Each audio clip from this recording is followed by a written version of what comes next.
Estamos de regreso en este Solar Informativo.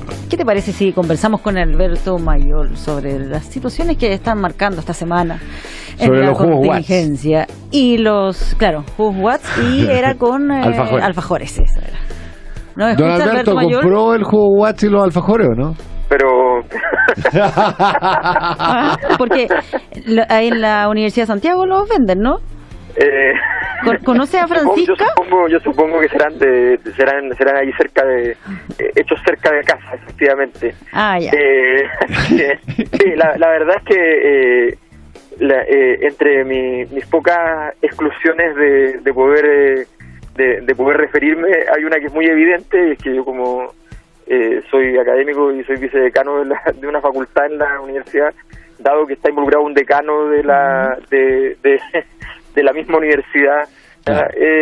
Dejemos los actos suicidas para otras ocasiones. Es un poco hostil, pero sí hay que decir que igual él ya fue reprobado por el rector, así que no es que necesite o no necesite algo más, digamos. Ya, pero para entenderlo nomás, fue una arrancada de tarro de alguien puntual, específico. Alguien se arrancó con los alfajores.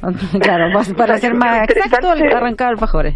Mira, yo creo que lo interesante de este tipo de fenómeno tiene que ver con el hecho sociológico, antropológico que está detrás. O sea, el texto, en términos de una hostilidad que podríamos decir explícita, no es el punto. El punto es que se entiende claramente detrás de aquello una cultura en la cual hay una minimización de la problemática y de la solucionática del problema. Y en ese contexto, eso es lo que es más interesante como fenómeno, más allá del problema de la persona, más allá del análisis ad hominem, ¿ya? El tema es que hay como en muchas otras cosas, el lenguaje va revelando una matriz cultural. Si fuera simplemente una persona, entonces uno dice, bueno, una especie de monstruo y punto. Pero el punto de fondo en realidad es que de alguna manera es una forma de interpretación de una cierta cultura. Y eso es lo más interesante de los cambios culturales y de los procesos de transformación que tienen elementos culturales y políticos. Y es que están en juego matrices culturales completas, donde se entiende que el apoyo, incluso explícito, de poder aportar, incluso con alguna merienda, digamos, para la reunión, ¿ya? Más bien es en detrimento que en apoyo de la causa. Entonces, eso es lo que... Una cierta cultura en determinada generación, ¿crees que también es un tema de edad? Yo creo que lo que les decía el otro día, yo creo que hay que tenerlo siempre en cuenta. Hay formas y formas de expresión de esta cultura. Muchas de ellas son sumamente amables y queridas y probablemente difíciles de transformar, e incluso probablemente cada uno de nosotros algunas de esas cosas quisiéramos que no se transformasen. Entonces hay que tener harto cuidado con pensar que esto es como una señal de unos seres retrógrados, porque esos sistemas de valores están vigentes. Claro. O sea, estamos hablo de esto y de muchos otros sistemas de valores que pertenecen, entre comillas, al pasado, y que sin embargo, a la hora de los que hubo, digamos, entre otras cosas, para decir una cosa muy sencilla, ganan elecciones. Entonces hay que poner la atención desde el punto de vista de cómo es la construcción de valores que está detrás. Nosotros lo vivimos desde muchos puntos de vista. En el fondo, en todas aquellas culturas que en alguna dimensión consagran, ratifican y promueven una determinada condición de desigualdad, la gran problemática es que esos sistemas de jerarquía te entregan a ti también a ti que estás eventualmente discriminado, te entregan tu propia oportunidad de abajear a otro, ¿no? Como Sartre decía después de la Segunda Guerra, ¿no? En algún punto todos tenemos nuestro propio judío. Claro. ¿No? Entonces en algún punto efectivamente la persona siente la reparación, ¿no? a través del hecho, fíjate que una cosa que es muy sencilla, que pasa mucho, pero no digo mucho así en términos figurativos, pasa muchísimo en Chile, que es la violencia de la gente manejando, ¿correcto? En proporción, tengo un amigo que viaja por muchos países del mundo y tiene que manejar siempre, y me dice que el único país que él conoce donde la gente está dispuesta a morir con tal de tener la razón manejando. Qué buena descripción. Buena manera de definirlo. Entonces, porque el tema de fondo... Por la razón o la fuerza, digamos. Y eso es tan interesante porque tiene que ver con una cosa muy penosa. La mayor parte de estas peleas se producen porque efectivamente alguien se enoja con otro porque tiene la razón. O sea, el otro se equivocó. Ya. Tú tienes la razón y tengo muchas hipótesis respecto a por qué eso ocurre, pero como tienes la razón, tienes la oportunidad de denostar a alguien. Ya. Entonces lo persigues hasta denostarlo. Ya. Y da lo mismo si tú le pides disculpas, si le dices, mira, me equivoqué, no ni siquiera es que, o sea, no basta, porque ¿qué más se puede hacer? O sea, después de la disculpa que viene, digamos. Las manos. Después de la disculpa vienen las manos. Entonces, es un clásico, digamos. Hoy disculpa, pero ¿cómo que disculpa? Ay, pero ya te disculpa, a ver qué te pasa, y pum, paf, claro, y hay un par de pero ¿cómo va a ser que ese problema ya se transforme? Entonces, y eso tiene que ver con o sea, yo ya lo vi hace 2 días. Un señor se metió contra el tránsito en una calle chica, yeah, y se encontró a 2 metros con un auto que venía. Entonces él frenó, trató de malamente devolverse todo lo que pudo, y qué sé yo, y el otro se le puso al frente molestándolo en vez de seguir y abrirle paso. Claro. Entonces, en vez de resolverlo, agravó el problema.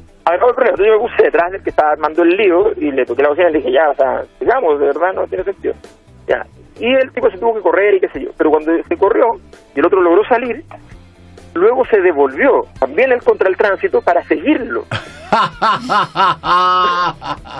Se dio una vuelta entera y lo siguió. O sea, yo no sé cómo terminó porque yo no lo seguí.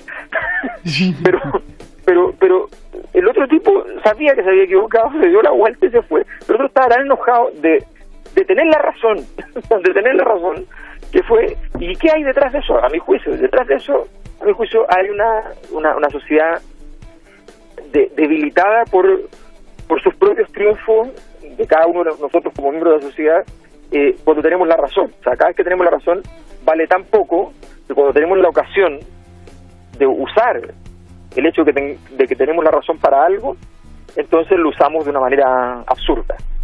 ¿Puede explicar eso, Alberto, lo que se ha dado en torno a la movilización, a lo que se está programando para el día de mañana, esta huelga feminista? Lo digo porque hay unas discusiones bien intensas en redes sociales, también de declaraciones de las autoridades que no comparten esta movilización o el tono de que vaya a haber una huelga involucrada.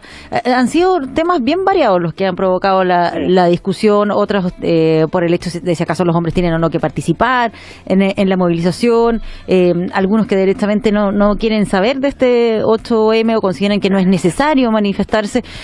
¿Cómo ves tú lo que ha desatado lo que se va a vivir mañana?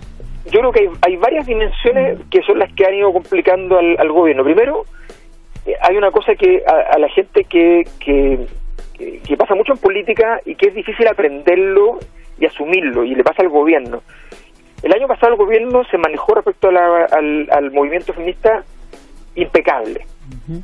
Impecable. Nunca pisó ningún palito y siempre parecía estar apoyando con discreción, porque un gobierno no anda manifestándose en la calle, pero apoyando gran parte de los requerimientos, las demandas, y lo manejó impecable la ministra. Este año, cuando vuelve a aparecer, se produce a veces en los políticos esta sensación de que, pero si yo ya hice la pega, o sea, ahora tengo que hacerla de nuevo, volver a repetirla. Y la verdad es que la política te exige eso, te dice, compadre, esto no termina nunca, o sea, todos los días hay que volver a hacer lo que tú decías que ya estaba hecho. Entonces, eso es lo primero. El gobierno como que no fue capaz de entender esta cosa tan simple pero tan complicada de ejecutar. En segundo lugar, hay un tema que tiene que ver con el tema del concepto de huelga. el concepto de huelga general, ¿no?, es un concepto del socialismo más duro. Socialismo, la huelga general es un concepto tanto de izquierda socialista como de derecha socialista, ¿no? Tanto, o sea, los fascistas también hablaban de la huelga general. La huelga general es el momento en el cual toda la sociedad completa, ¿ya?, se ha detenido. Es como una utopía de la huelga. Es una cosa imposible que ocurra, pero es la gran utopía, el día en que nadie trabajó, ¿no? Bueno, cuando aparece el concepto de huelga, ¿cuál es el problema para el gobierno? Que se empieza a entroncar, cosa que nunca ocurrió el año pasado, la lucha del movimiento feminista con luchas que tienen que ver, se proyecta hacia dimensiones que tienen que ver con la dimensión económica. Y todos sabemos que en Chile esa es una barrera importante. Sí. Entonces, ahí no se puede pasar. Entonces el gobierno le tiene miedo al entronque de entre lucha antipatriarcal más lucha anticapitalista. O sea, como que sería difícil para el gobierno salir apoyando una iniciativa que promueve una huelga. Exactamente. Entonces una cosa es que uno diga más participación y qué sé yo, más pero cuando empiezan a aparecer los temas económicos que van más allá de lo individual, que van más allá incluso de aquello de que, bueno, pero tenemos que igualar los sueldos de mujeres y hombres y qué sé yo, que van más allá de eso. Cuando pasamos a esa etapa, entonces el gobierno empieza a sentir que esto es mucho más complicado.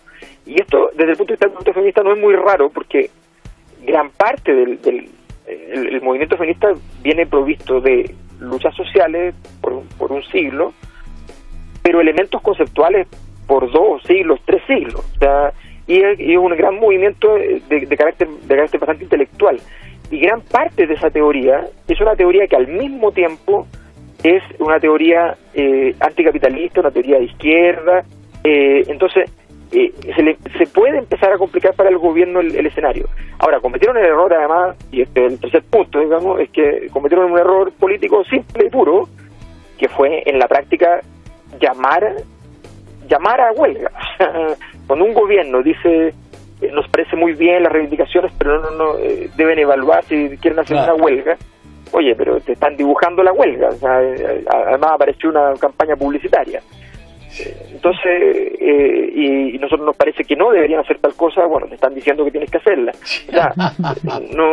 sea, eso es absurdo. Es un error infantil que los cometió tanto la ministra de la cartera, la ministra Pla, como la ministra vocera del gobierno, la ministra Pérez, o sea, ambas. ¿No puede incidir en esto es lo que se acusa de politización, en el sentido de que acá, dentro de las demandas que uno revisa de la coordinadora 8M, se suma, por ejemplo, fin a las AFP? Que alguien podría decir, esto escapa necesariamente del tema estrictamente feminista, aunque hay un tema ahí también con las pensiones en las mujeres. Claro, lo que pasa es que, sí, mira, el error que está cometiendo el gobierno te parece tanto al 2011 que es sorprendente, porque el 2011, en un momento determinado, cuando vieron que el movimiento estudiantil estaba creciendo y estaba yendo un poquito más lejos, plantearon el tema de la politización del movimiento y bastó que en ese instante, recuerdo perfectamente que lo dijeron varios líderes del movimiento, pero el que fue más sorprendente en ese instante fue en Tolerancia Cero Giorgio Jackson, que dijo, sí, este movimiento es político. Y del momento que él lo dijo, se acabó el problema. O sea, porque de momento en que tú declaras que tu movimiento sí es político, a algunos les gustará y a otros no les gustará, pero ya está. Se acaba el misterio, digamos. Se acaba el misterio. Entonces, cuando tú haces esa apuesta de decir, el problema es que este movimiento es político, por lo demás, la teoría feminista es la primera teoría en la historia en plantear una cosa que es muy polémica y conceptualmente es muy difícil de comprender, que es la idea de que lo personal es político. O sea, tú no puedes decirle a un movimiento feminista que el problema es que se está volviendo político, porque para el movimiento feminista lo que pasa dentro de la casa es político, lo que pasa cuando cocino los huevos en la mañana, quien lo cocine es político, ¿no? Entonces no puedes decir eso. Claro. Ahora, el punto está en que cuando tú tratas de a ver, no sé cómo peyorativamente el asunto, así dices, no, es que esto tiene más que ver con política que con feminismo, estás confundiendo los planos absolutamente. El feminismo siempre ha sido político. Por supuesto, y ahora, además de todo este cóctel, que ya no es poco, ¿ya? Hay uno que está por detrás que une lo que está pasando con el movimiento feminista, con lo que está pasando con los medidores y con muchas otras cosas, que tiene que ver con entender por parte del gobierno algo que la derecha no ha entendido, y lo digo académicamente, digamos, no ha entendido académicamente, y no ha querido entender, y no ha querido ni siquiera examinar académicamente, que es el tema del malestar social. O sea, considérese la proporcionalidad. El problema del medidor, voy a prescindir de si efectivamente es un abuso o no es un abuso, prescindo de eso. ¿Ya? Pero el problema del medidor, no del costo de la luz, que durante varios periodos de tiempo ha sido en términos objetivos el más caro del mundo y qué sé yo. No, estoy hablando de que de pronto te van a cambiar el medidor y hay se arma lo que se está armando. Bueno, ese hecho, ¿ya? Revela que detrás de cada ciudadano hay una sensación de hostilidad, de abuso, de que no hay nada transparente, de que cualquier cosa, y de que en la medida en que yo tengo algo de lo que afirme para poder denunciarlo, o sea, me puedo afirmar en esto porque es muy concreto, hay un medidor en mi casa, me lo van a cambiar, ¿no? Y hay una serie de rumores, algunos de los cuales están más o menos confirmados y otros no tenemos idea si en realidad son así, respecto a los misterios de este medidor. Cuando el medidor se convierte en un ser mitológico, teológico, ¿no? y sagrado pero maldito, lo que hay detrás es una cosa muy simple que tiene millones de años en su desarrollo desde que la sociedad empieza a construirse, que es el malestar social. Lo que hay aquí es una gran cantidad de malestar social que se expresa de distintas maneras. O sea, como que el detonante finalmente termina siendo, o el medidor es como el catalizador de otras Exacto. desconfianzas, molestias, y claro. Tú no puedes ver, es que las otras cosas tú no las puedes ver. Como no las puedes ver, sientes que es absurdo plantearlas. Pero cuando aparece algo que tú puedes ver, entonces eso se transforma en un símbolo.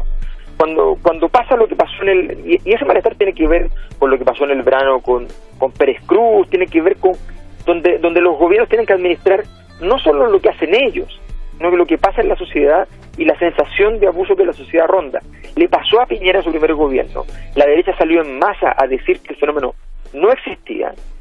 Yo se lo puedo decir porque yo tenía una investigación en el año 2008, ¿ya? Donde empecé a encontrar el fenómeno del malestar social, me empecé a meter en un tema que yo no trabajaba, yo no andaba buscando malestar, me lo encontré, típica serendipia, digamos, que te encuentras con algo que no estás buscando. Y lo seguí porque dije, esto es súper interesante, la forma en que se comporta, qué sé yo. Y de ahí para adelante yo lo sigo viendo en cada una de los fenómenos y las investigaciones que voy realizando, muchas de ellas que no tienen que ver con el tema, y aparece igual.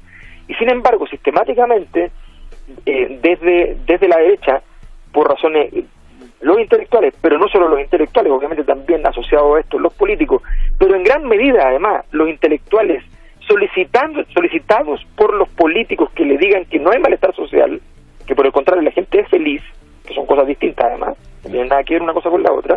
De hecho, hay una alta probabilidad de que las sociedades se declaren felices y tengan malestar social. Bueno, dicho esto, entonces se niega el hecho, y al gobierno le está pasando de nuevo que se está metiendo en el mundillo del malestar social, y vamos a ver qué es lo cómo va a seguir esa gestión. Muy bien, veremos qué es lo que va a pasar el día de mañana con esta movilización y también con todos estos otros elementos que tú mencionas, Alberto, la molestia que se expresa o se enciende con el medidor. Mañana probablemente va a ser histórico, porque se había preparado algo para que fuese histórico, pero la verdad es que quien encendió la posibilidad de que sea histórica fue el gobierno, así que el gobierno tendrá que o sea, es así de simple, o sea, el que multiplicó por 3 lo que vaya a ocurrir mañana, el gobierno. Alberto Mayol, muchísimas gracias por este contacto y te esperamos la semana que viene en Cuerpo Presente para hablar de deporte. Nos vemos. Nos vemos. Chao. Okay, hasta luego.